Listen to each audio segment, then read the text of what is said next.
નમસ્કાર વિદ્યાર્થી મિત્રો, ધોરણ 10 સામાજિક વિજ્ઞાન વર્ષ 2021-22 માં પ્રવેશ કરનારા સર્વે વિદ્યાર્થી મિત્રોનું હું મનોજ સર હાર્દિક સ્વાગત કરું છું.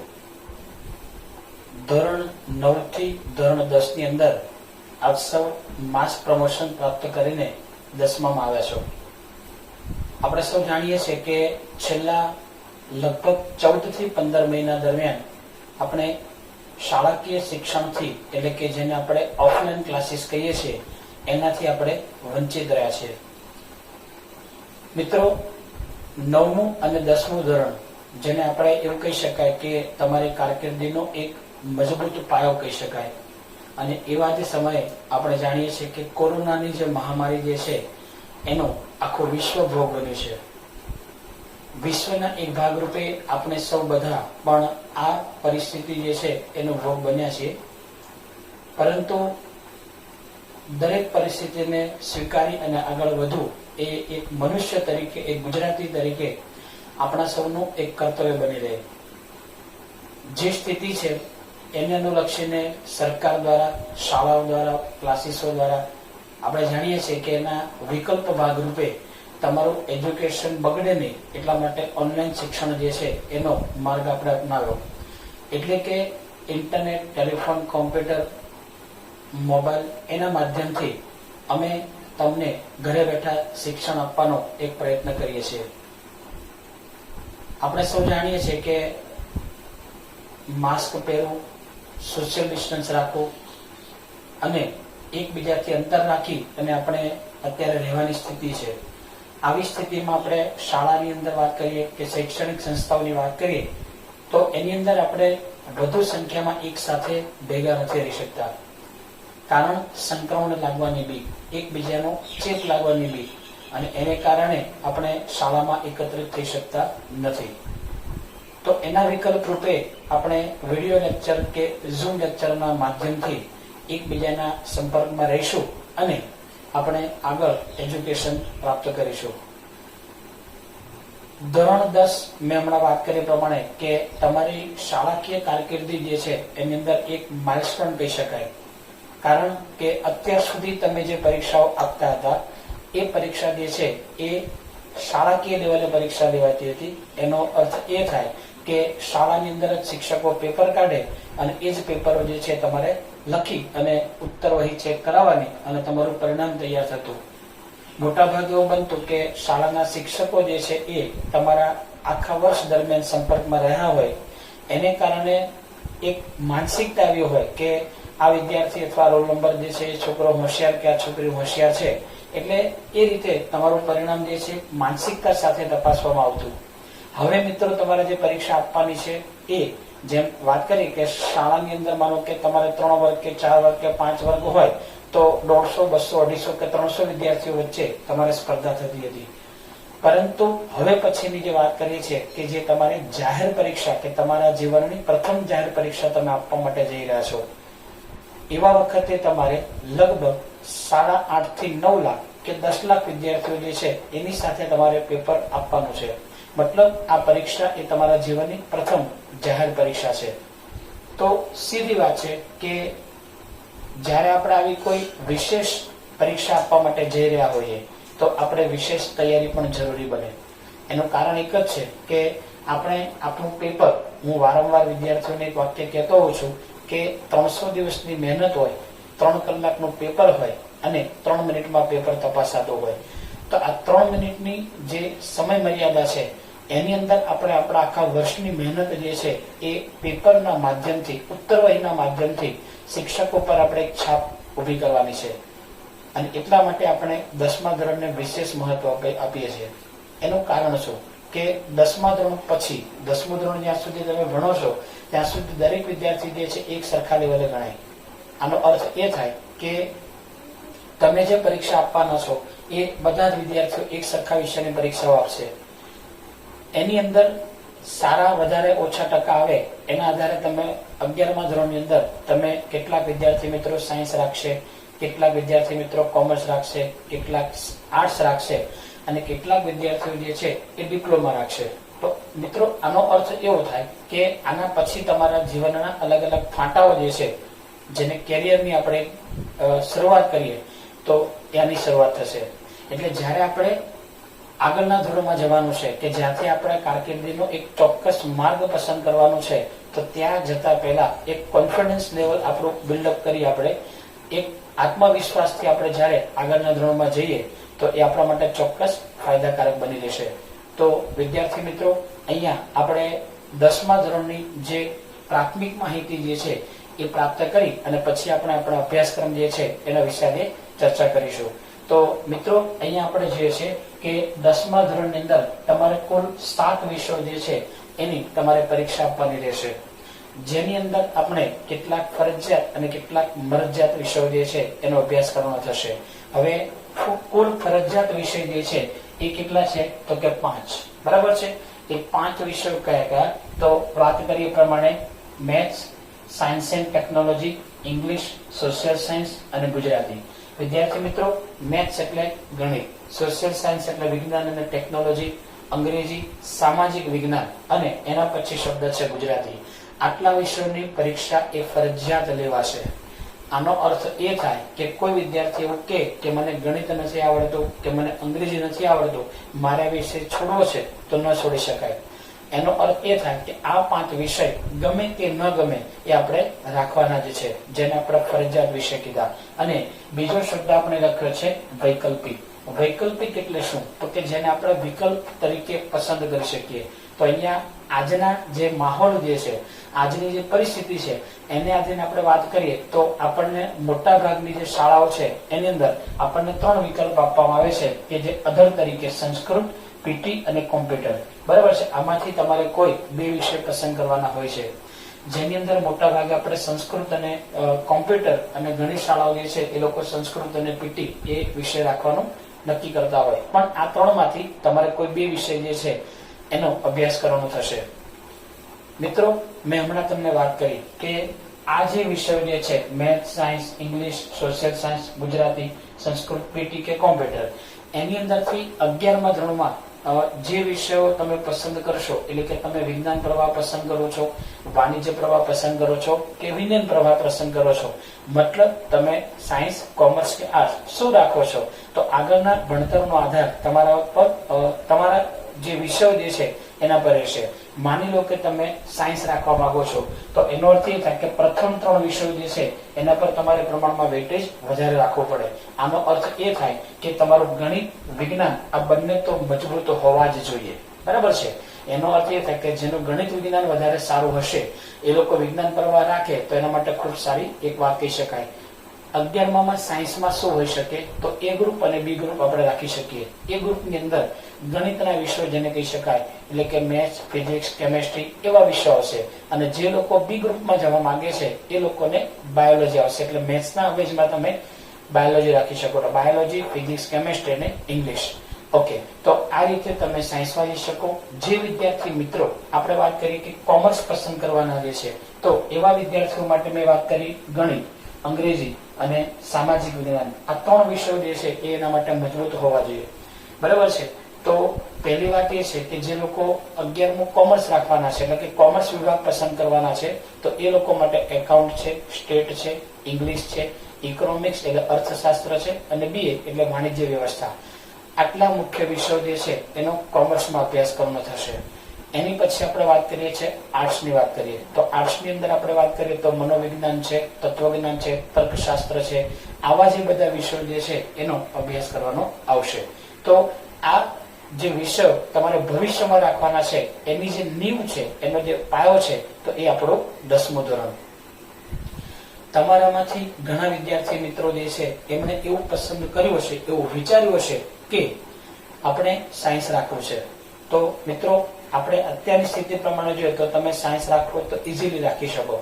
પણ આજે તમારે એન્જિનિયર બનવું છે, તમારે મેડિકલ ફિલ્ડમાં જવું છે, તો એનો અર્થ એ થાય કે ત્યાં તમારે એક કોન્ફિડન્સ સાથે, એક આવડત સાથે તમારે ત્યાં જવું પડશે. એનો અર્થ એ થાય કે તમારા ગણિત, વિજ્ઞાન અને દરેક વિષય જે છે જે 10મામાં આવે છે એનો ખૂબ જ સારો અભ્યાસ તમે કરેલો હોવો જોઈએ. એનું કારણ એક જ છે કે મેં વાત કરી ગો વિથ કોન્ફિડન્સ, આપણે એક આત્મવિશ્વાસ સાથે આગળના ધોરણમાં પ્રવેશ કરવાનો છે.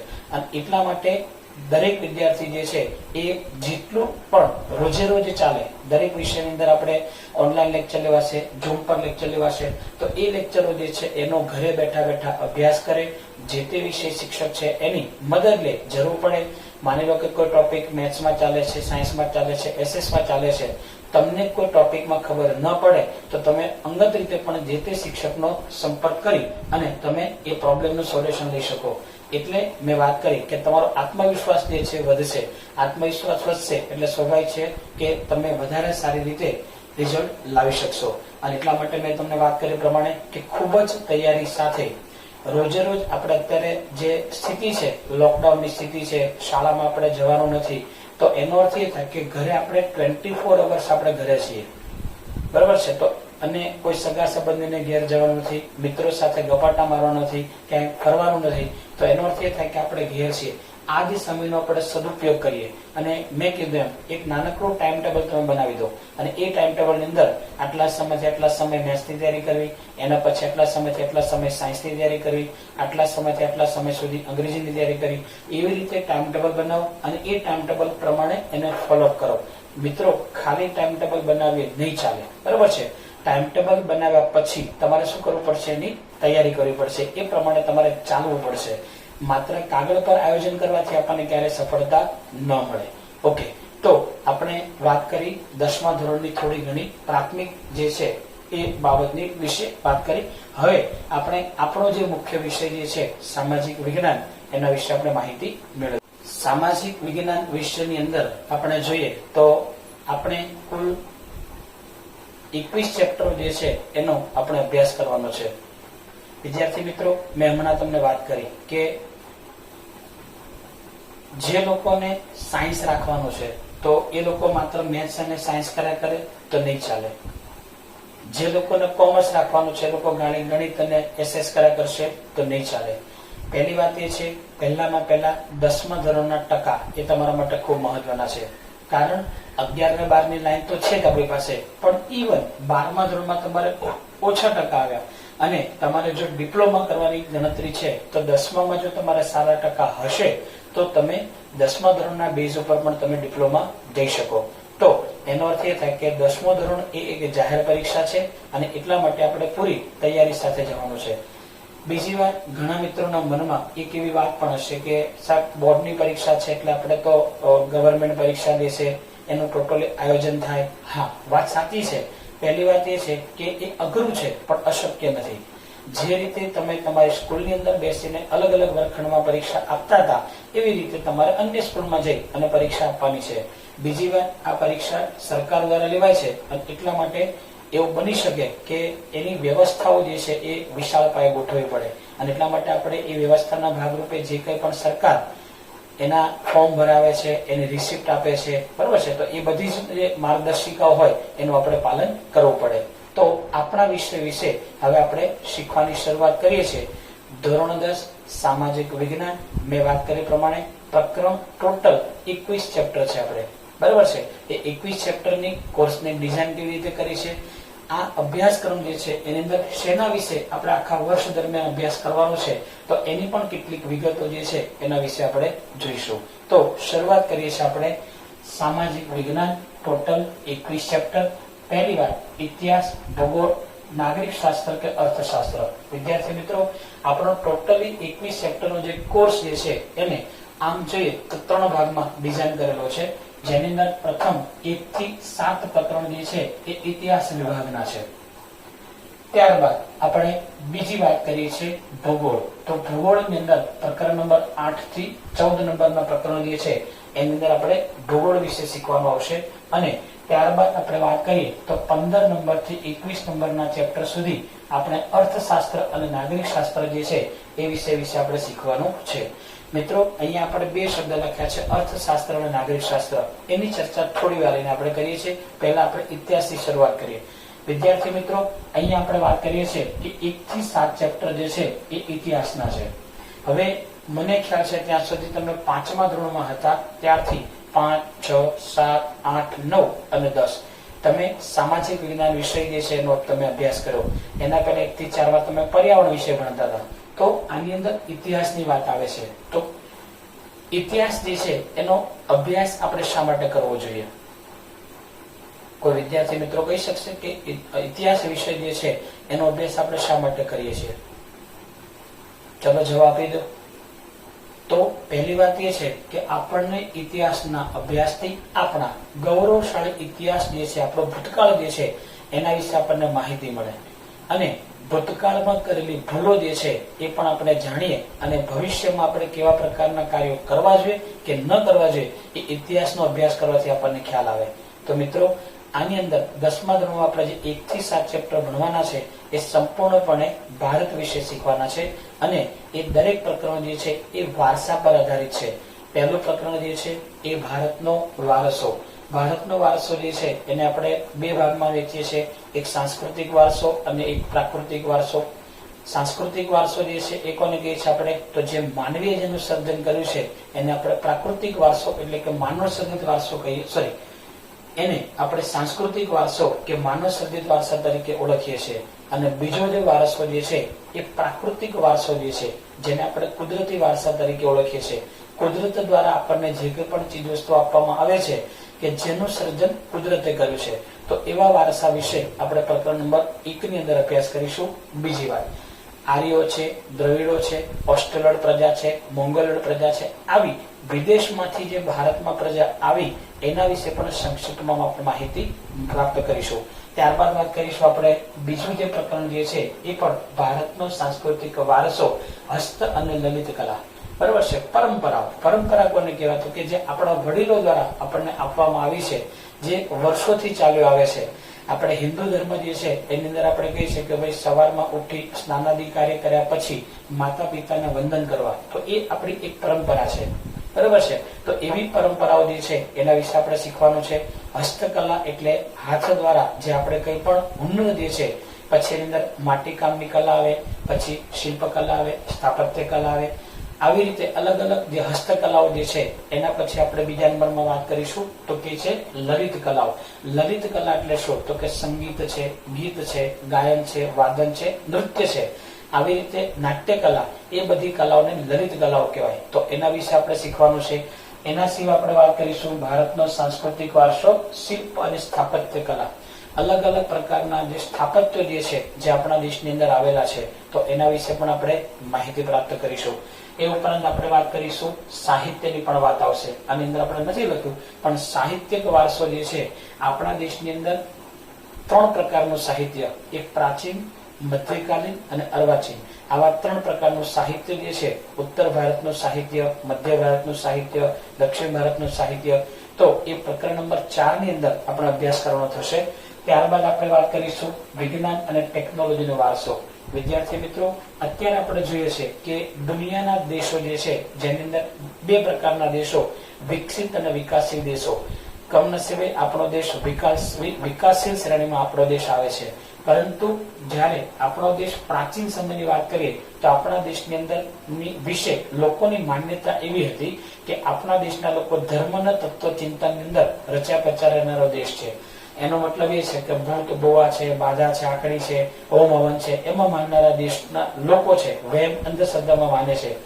પરંતુ જે આપણા ઇતિહાસકારો જે છે એમણે પોતે ઇતિહાસનો અભ્યાસ કર્યો ત્યારે ખ્યાલ આવ્યો કે આપણા દેશની અંદર પણ પ્રાચીન સમયમાં એટલા બધા જે વૈદકો હતા, એટલા બધા ખગોળશાસ્ત્રીઓ હતા, એટલા બધા ગણિત શાસ્ત્રીઓ હતા કે જેમણે ગણિત, વિજ્ઞાન જેવા ક્ષેત્રોની અંદર વિશાળકાય શોધો કરી, અને દુનિયાનું વિજ્ઞાન જે છે એ ક્યાંક ને ક્યાંક મૂળ સ્વરૂપે ભારતનું વિજ્ઞાન છે એ આપણને જોવા મળે છે.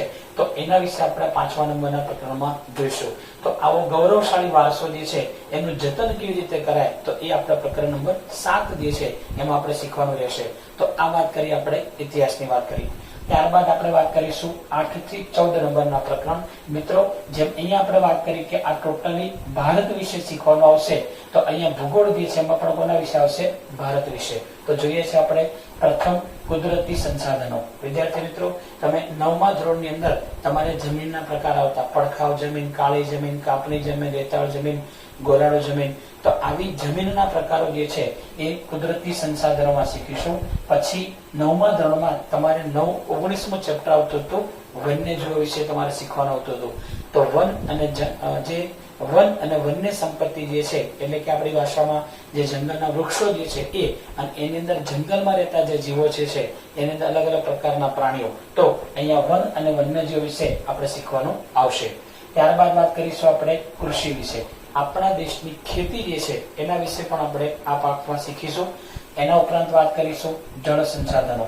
આપણા દેશની અંદર પાણીની પ્રાપ્યતા કેવી છે એના વિશે પણ આપણે આ પ્રકરણમાં શીખવાનો પ્રયત્ન કરીશું. ત્યારબાદ ખનિજ એટલે કે શક્તિ સંસાધનો, ઉત્પાદન ઉદ્યોગો, માર્ગ અને સંદેશા વ્યવહાર. મિત્રો, આ દરેક જે બાબતો છે એ ફરીવાર વાત કરું છું, કોના વિશે શીખવાનો આવશે? ભારત વિશે શીખવાનો આવશે.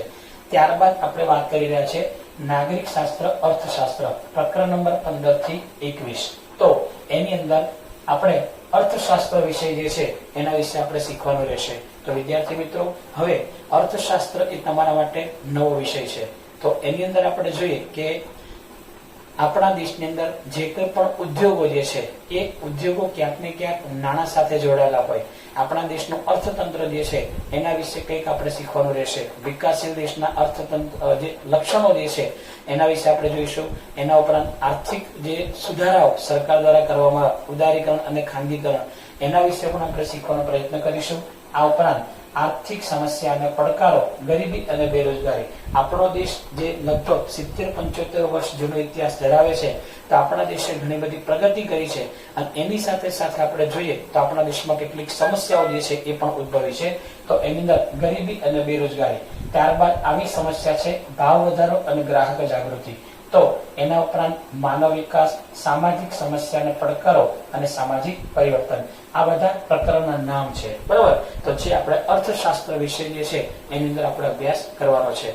વિદ્યાર્થી મિત્રો, આપણે આ જે અત્યારે માહિતી પ્રાપ્ત કરી એ માત્ર જેમ આકાશમાં પક્ષી ઉડતું હોય અને એ જમીન વિશે માહિતી પ્રાપ્ત કરે તો એને ઉપર છેલ્લી માહિતી મળે, એને દરેક વસ્તુ ડીપમાં એને જાણવા ન મળે. પણ આપણે જે અભ્યાસક્રમ ભણવાનો છે, ગવર્મેન્ટ જે કંઈ પણ ગાઈડલાઈન બહાર પાડે, બરાબર છે, જેમ આ વખતે વાત કરી કે 70% પ્રમાણે અભ્યાસક્રમ પરીક્ષામાં પૂછાનાર હતો, બરાબર છે, તો એના આધારિત અભ્યાસક્રમ ગવર્મેન્ટે નક્કી કર્યો, તો આપણે પણ એ પ્રમાણે ચાલીશું, બરાબર છે. પણ અત્યારે આખા અભ્યાસક્રમની માહિતી આપવી એ ખૂબ જરૂરી હતી, બરાબર. તો આવતા લેક્ચરની અંદર આપણે વિશેષ જે અભ્યાસક્રમ જે છે એની આપણે શરૂઆત કરીશું, અને પ્રકરણ નંબર 2 એના વિશે આપણે અભ્યાસ કરવાની શરૂઆત કરીશું. અને એના વિશેની જે કોઈ પણ મારી પાસે મટીરિયલ છે એ પણ હું તમને વર્ગ શિક્ષકના માધ્યમથી તમને આપવાનો પ્રયત્ન કરીશ. તો એક વખત પાઠ્યપુસ્તક જો તમારી પાસે હોય તો એની અંદર પ્રકરણ નંબર 2 જે છે એના વિશે થોડીક તમે વાંચવાનો પ્રયત્ન કરજો. તમને ખ્યાલ આવે તો ઠીક છે, નહીં આવે તો કોઈ ચિંતા નહીં કરતા, હજી આપણે અભ્યાસ કરવાનો બાકી છે. તો આપ સૌનો દિવસ શુભ રહે એવી શુભકામના સાથે આપણે ફરીવાર આવતા લેક્ચરમાં મળીશું. ખૂબ ખૂબ આભાર, ધન્યવાદ.